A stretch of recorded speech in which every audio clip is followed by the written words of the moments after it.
रश्मि और अमर लॉकडाउन के चलते डेटिंग ऐप पर मिलते हैं। उसी बीच उनकी बॉन्डिंग बहुत अच्छी बन जाती है और दोनों एक दूसरे से प्यार करने लगते हैं। बस लॉकडाउन खत्म होते ही चट मंगी पट शादी। उससे पहले घर में बात तो कर लो। अरे माँ पापा कभी मना नहीं करेंगे। अमर की बात सुन रश्मि खुश हो जाती है। ऐसे ही दिन बीतते हैं और देखते ही देखते लॉकडाउन खुल जाता है, जिसके अगले ही दिन अमर अपने परिवार के साथ रिश्ता लेकर रश्मि के घर पहुंच जाता है।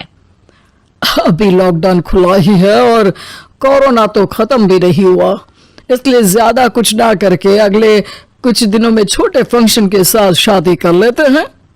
अमर के पापा की बात पर सब सहमत हो जाते हैं। कुछ दिन बाद दोनों की शादी हो जाती है और रश्मि अपने ससुराल पहुंच जाती है।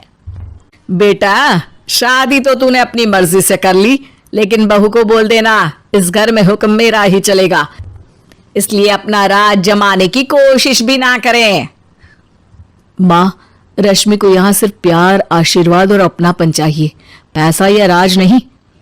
बेटी की बात पर सास मुंह बनाए वहां से चली जाती है और अब वो हर रोज रश्मि को परेशान करना और ताने देना शुरू कर देती है। देखो, ये है आजकल की लड़की, इंटरनेट पर लड़कों से बातें करते हुए इन्हें शर्म भी नहीं आती, और यहाँ तो देखो कितनी सीधी सुशील बनकर दिखा रही है। मम्मी, शादी के रिश्ते वाले इंटरनेट ऐप से जब किसी को कोई दिक्कत नहीं है, फिर डेटिंग ऐप के जरिए मिलना किस तरह गलत हो सकता है? रश्मि के डेटिंग ऐप वाली बात सुन उसकी हैरान सास तुरंत तुनक कर पूरे घर को सिर पर उठा लेती है, जिसकी आवाज सुन अमर और उसके पापा भी वहां आ जाते हैं। हाय मेरी माता, इतना बड़ा झूठ! डेटिंग ऐप को इंटरनेट के जरिए मिली है बोलकर इस कलमुही को मेरे सर ला बिठा दिया। अरे नासपीटी, तुझे जरा भी शर्म नहीं आई? वहां न जाने कितने लड़कों से गुलू गुलू करके तुझे मेरा ही लड़का मिला था फंसाने के लिए। माँ, मुझे तो समझ नहीं आ रहा क्या बोले जा रही हो।